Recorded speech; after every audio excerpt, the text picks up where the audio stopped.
Assalamualaikum warahmatullahi wabarakatuh. Pada kesempatan kali ini saya membuat video demi pemenuhan tugas mata kuliah dasar-dasar analisis mengenai dampak lingkungan kelas B. Jadi tugas ini berjudul Kerangka Acuan AMDAL Rumah Sakit Umum Daerah RSUD kelas B Provinsi Sulawesi Utara. Pertama-tama perkenalkan, nama saya Muhammad Rias Rasid, NIM L0211811024. Jadi dalam tugas ini saya akan mengulas secara singkat dan lengkap mengenai kerangka acuan yang digunakan dalam pembangunan proyek Rumah Sakit Umum Daerah kelas B Provinsi Sulawesi Utara. Yang pertama kita bahas mengenai jenis dan lokasi proyek. Jadi kegiatan pembangunan RSUD kelas B Provinsi Sulawesi Utara ini berada di Jalan Raya BT Sahda, Kelurahan Kleak, Kecamatan Malalayang, Kota Manado, di mana kondisi existing adalah bangunan Rumah Sakit Jiwa Datum Buisang. Bangunan Rumah Sakit Jiwa Datum Buisang ini akan dibongkar secara bertahap. Pemindahan fasilitas RSJ Datum Buisang, pasien dan staf RSJ juga akan dilakukan secara bertahap sesuai dengan perkembangan pembangunan RSJ di Desa Kalasei, Kabupaten Minahasa. Jadi luas lahan yang akan digunakan untuk pembangunan RSUD ini adalah 38.800 meter persegi dengan bukti sertifikat tanda bukti hak pakai nomor A 1380531 atas nama Dinas Kesehatan Provinsi Sulawesi Utara. Di atas lahan tersebut telah berdiri bangunan UPTD Labkesda seluas 768 meter persegi. Bangunan tersebut tidak termasuk di dalam perencanaan pembangunan RSUD kelas B Sulawesi Utara, sehingga pihak Dinas Kesehatan Provinsi Sulawesi Utara tidak mempunyai tanggung jawab untuk melanjutkan kegiatan Labkesda UPTD tersebut. Kemudian adapun batas-batas lokasi rencana kegiatan ini sebagai berikut. Untuk sebelah utara itu berbatasan dengan Jalan Bethesda, pemukiman penduduk lingkungan 1, Kelurahan Sario Tumpaan. Sebelah timur, Jalan Bethesda 1, permukiman penduduk lingkungan 1, Kelurahan Kleak. Sebelah selatan berbatasan dengan Jalan Teluk Banten, pemukiman penduduk lingkungan 2, Kelurahan Kleak. Dan sebelah barat berbatasan dengan permukiman penduduk lingkungan 1, Kelurahan Kleak. Jadi ini bisa dilihat adalah gambar yang nantinya akan dijadikan lokasi pembangunan proyek ini. Seperti yang sudah saya sebutkan tadi, bahwa pembangunan ini akan dilakukan secara bertahap karena yang sebelumnya itu telah berdiri bangunan Rumah Sakit Jiwa Datum Buisang yang nantinya akan dibongkar juga secara bertahap. Selanjutnya, pihak tenaga ahli dan pakar yang dipakai atau yang terlibat dalam proyek ini. Yang pertama itu Dr. Debie KR Kalalo MSc PH, yang di sini juga bertindak langsung sebagai tim ahli dan juga salah satu penanggung jawab dalam proyek ini. Yang kedua itu tim dari Dinas Kesehatan Daerah Provinsi Sulawesi Utara, RSUD Provinsi Sulawesi Utara, Dinas Lingkungan Hidup Kota Manado, dan tentunya kontraktor pelaksana pembangunan RSUD. Dan dari beberapa pihak ini semuanya bekerja sama untuk perencanaan pembangunan proyek ini. Selanjutnya kita bahas mengenai rencana penggunaan lahan. Secara umum penggunaan lahan pada rencana kegiatan pembangunan RSUD kelas B terdiri dari 11 lantai untuk pelayanan rumah sakit, 2 lantai untuk fasilitas helipad, fasilitas parkir, ruang terbuka hijau, serta IPAL. Batasan studi AMDAL ini hanya pembangunan RSUD dan fasilitas pendukungnya. Jadi rencana pembangunan hotel dan rumah singgah ini merupakan perencanaan ke depan oleh pihak pemerintah Provinsi Sulawesi Utara. Namun rencana pembangunan tersebut tidak termaksud di dalam studi AMDAL ini. Adapun sedikit rincian penggunaan lantai ini saya sebutkan. Untuk bangunan utama itu terdiri dari gedung utama lantai 1, area pengembangan instalasi kedokteran nuklir, instalasi pemulasaran jenazah dan rumah duka, IPSRS, gedung sentral, powerhouse, TPS limbah medis, limbah B3 dan limbah domestik padat, dan kantor. Untuk sarana penunjangnya sendiri yaitu area parkir dokter dan ambulans, area smart parking system, parkir direktur dan direksi, parkir instalasi jenazah, IPAL dan sanitasi, water treatment plant, sirkulasi jalan, dan ruang terbuka hijau. Selanjutnya mengenai kesesuaian lokasi rencana usaha dan atau kegiatan dengan rencana tata ruang wilayah. Berdasarkan Peraturan Daerah Kota Manado Nomor 1 Tahun 2014 tentang Rencana Tata Ruang Wilayah Kota Manado tahun 2014 sampai 2034, dapat diasumsikan bahwa lahan yang dimohonkan dapat dimanfaatkan untuk kegiatan fasilitas kesehatan rumah sakit tipe B yang berada pada kawasan budidaya peruntukan pelayanan umum, dan rencana bangunan rumah sakit di luar kawasan dimaksud wajib mengikuti ketentuan dan peraturan perundang-undangan yang berlaku. Jadi lokasi rencana kegiatan pembangunan RSUD Provinsi Sulawesi Utara ini yang berada di Jalan Batisda, Kelurahan Keliat, Kecamatan Malalayang, berdasarkan surat keterangan kesesuaian tata ruang wilayah Kota Manado tanggal 31 Januari 2019, telah diterima oleh pemerintah setempat dan sudah mendapatkan izin secara langsung untuk mendirikan bangunan ini yang telah disesuaikan dengan beberapa pertimbangan dan manfaat yang diberikan dari pembangunan proyek ini. Kemudian kita bahas mengenai rencana usaha dan atau kegiatan sebagai sumber dampak. Jadi rencana usaha atau kegiatan yang akan dilakukan sebagai tahap proyek ini meliputi dua tahap, yaitu tahap prakonstruksi dan tahap konstruksi. Jadi tahap prakonstruksi ini meliputi sosialisasi rencana kegiatan, relokasi penghuni rumah dinas rumah sakit jiwa Tatum Buisang. Untuk rencana sosialisasi kegiatan, sesuai dengan peraturan yang berlaku, Dinas Kesehatan Provinsi Sulawesi Utara berencana melakukan sosialisasi kepada masyarakat sekitar sebelum kegiatan konstruksi dilakukan. Sosialisasi kegiatan meliputi sosialisasi rencana pembongkaran rumah sakit jiwa, pemindahan pasien rumah sakit jiwa, relokasi penghuni rumah sakit dinas rumah sakit jiwa Tatum Buisang, serta kegiatan konstruksi bangunan RSUD dan bangunan penunjang lainnya. Sosialisasi rencana kegiatan tidak hanya ditujukan kepada para masyarakat, namun juga melibatkan pemangku kebijakan terkait termasuk para warga yang tinggal di rumah dinas rumah sakit jiwa Tatum Buisang serta para pegawai rumah sakit jiwa tersebut. Selanjutnya, pemindahan pasien dan fasilitas rumah sakit jiwa. Kegiatan ini dilakukan secara bertahap sesuai dengan perkembangan pembangunan rumah sakit jiwa baru di Desa Kalasei, Kabupaten Minahasa. Proses pemindahan akan memerlukan kendaraan-kendaraan kecil dan kendaraan besar.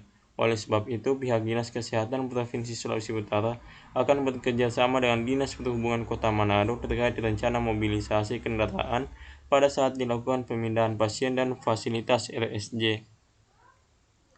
Kemudian masuk pada tahap konstruksi, meliputi berbagai macam kegiatan. Yang pertama itu rekrutmen tenaga kerja.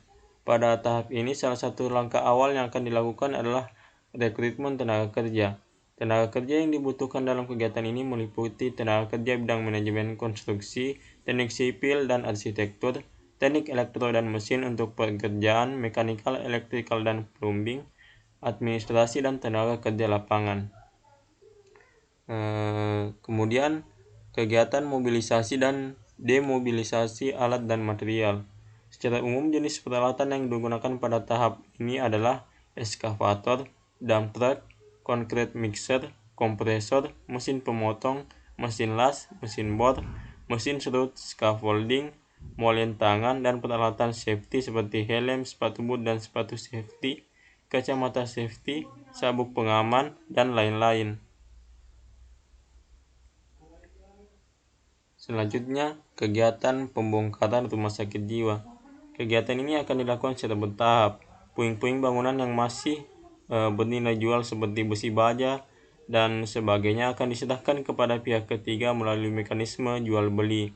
Sisa-sisa puing bangunan yang tidak dapat dijual akan dibongkar dan ditempatkan di TPA yang direkomendasikan oleh Dinas Kebersihan Kota Manado.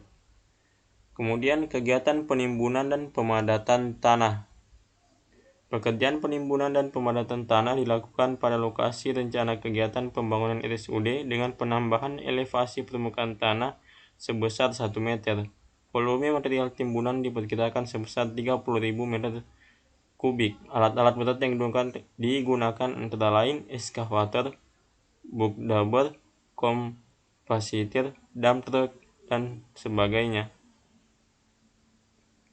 Kemudian pembangunan dan pengoperasian basecamp pekerja konstruksi. Basecamp atau barak kerja dibangun sebagai tempat tinggal sementara bagi para pekerja yang menetap di lokasi proyek selama kegiatan konstruksi berlangsung. Hal tersebut diasumsikan sebagian pekerja tidak pulang ke rumah setiap hari karena terdapat beberapa pekerjaan yang dikerjakan pada malam hari. Pembangunan barak kerja dilakukan di dalam lokasi proyek dan di luar rencana lokasi bangunan utama agar tidak mengganggu pekerjaan utama. Dan yang terakhir itu pembangunan RSUD dan fasilitas penunjang. Kegiatan ini bersifat utama dalam tahap konstruksi karena berupa membentuk bangunan yang diinginkan sesuai gambar yang sudah dimiliki. Kegiatan ini terdiri atas persiapan lahan, pekerjaan struktur bawah, pekerjaan struktur atas, serta pekerjaan mekanikal, elektrikal, dan plumbing.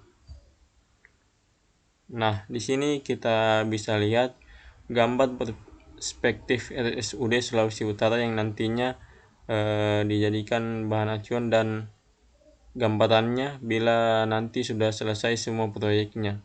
Jadi yang menarik di sini dari proyek ini dilihat dari 2 lantai bagian atas yang dijadikan sebagai rooftop dan ada tempat landasan untuk helikopter untuk mendarat di atas rumah sakit ini.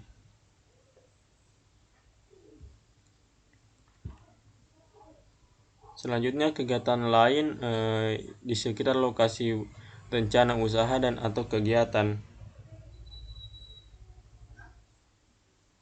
Rencana kegiatan pembangunan RSUD Provinsi Sulawesi Utara, baik secara langsung maupun tidak langsung akan saling mempengaruhi atau dipengaruhi oleh kegiatan-kegiatan lain yang ada di sekitarnya. Keterkaitan rencana kegiatan pembangunan RSUD Provinsi Sulawesi Utara oleh Dinas Kesehatan Provinsi Sulawesi Utara dengan kegiatan lain di sekitar pada dasarnya dapat diuraikan berdasarkan 4 kriteria. Yang pertama, kegiatan sejenis, kegiatan yang berdampak sama, kegiatan yang akan mempengaruhi kegiatan RSUD Provinsi Sulawesi Utara, dan kegiatan yang akan dipengaruhi oleh RSUD Provinsi Sulawesi Utara. Nah, di sini saya membahas sedikit lebih lanjut mengenai kegiatan lain yang ada di sekitar lokasi rencana kegiatan RSUD Provinsi Sulawesi Utara. Jadi langsung terkait mengenai batasan-batasan wilayah dari rencana proyek ini. Jadi sebelah utara itu di Jalan Bethesda ada Laboratorium Kesehatan Daerah Permukiman Penduduk Lingkungan 2 Kelurahan Sario Tumpaan. Di sebelah timur di Jalan Bethesda 1 juga terdapat permukiman penduduk lingkungan 1 Kelurahan Keleak dan juga ada Hotel Yuta. Sebelah selatan berbatasan dengan Jalan Teluk Banten, permukiman penduduk lingkungan 2 Kelurahan Keleak, dan berbatasan langsung juga dengan Universitas Samratulangi. Sebelah barat berbatasan dengan permukiman penduduk lingkungan 1 Kelurahan Keleak. Kegiatan-kegiatan lain di sekitar rencana pembangunan secara kumulatif akan menimbulkan dampak lingkungan seperti peningkatan kepadatan lalu lintas, penurunan kualitas air permukaan, dan peningkatan limbah. Selanjutnya akan dibahas mengenai identifikasi dampak potensial. Identifikasi dampak potensial dimaksudkan untuk mengidentifikasi seluruh dampak lingkungan hidup primer dan dampak turunan yang secara potensial akan timbul sebagai akibat adanya rencana kegiatan. Pada tahap pelingkupan hanya menginventarisasi dampak potensial yang mungkin timbul tanpa memperhatikan besar kecilnya dampak dan penting atau tidaknya dampak. Adapun metode yang digunakan dalam identifikasi ini adalah metode matriks sederhana.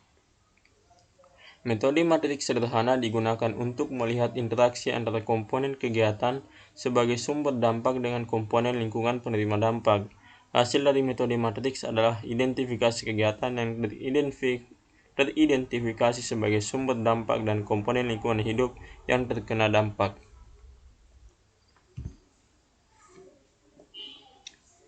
Kemudian, ringkasan batas wilayah studi dan batas kajian. Penentuan batas wilayah studi disesuaikan dengan karakteristik aktivitas dan besaran dampak kegiatan yang diperkirakan timbul serta jangkauan atau penyebarannya. Penentuan batas wilayah studi untuk kegiatan pembangunan RSUD Provinsi Sulawesi Utara meliputi batas proyek, batas ekologis, batas sosial, dan batas administratif. Untuk batas proyek, yaitu ruang di mana seluruh komponen rencana kegiatan akan dilakukan, termasuk komponen kegiatan tahap prakonstruksi, konstruksi, dan pasca operasi yang meliputi tapak proyek dan di dalamnya termasuk fasilitas pendukungnya. Batas ekologis, yaitu batas atau ruang terjadinya sebaran dampak-dampak lingkungan dari suatu rencana usaha dan atau kegiatan yang akan dikaji mengikuti media lingkungan masing-masing seperti air dan udara. Batas sosial, yang merupakan ruang di sekitar rencana usaha dan atau kegiatan yang merupakan tempat berlangsungnya berbagai interaksi sosial yang mengandung norma dan nilai tertentu yang sudah mapan, termasuk sistem dan struktur sosial sesuai proses dan dinamika sosial suatu kelompok masyarakat. Dan batas administratif, yaitu wilayah administratif terkecil yang relevan, seperti desa, kelurahan, kecamatan, kabupaten, dan provinsi, yang wilayah tercakup 3 unsur batas di atas. Selanjutnya adalah batas waktu kajian yang berdasarkan hasil identifikasi DPH yang akan digunakan dalam kajian AMDAL dan juga batas wilayah studi, maka disusun batas waktu kajian untuk mengkaji setiap dampak penting yang diperkirakan timbul.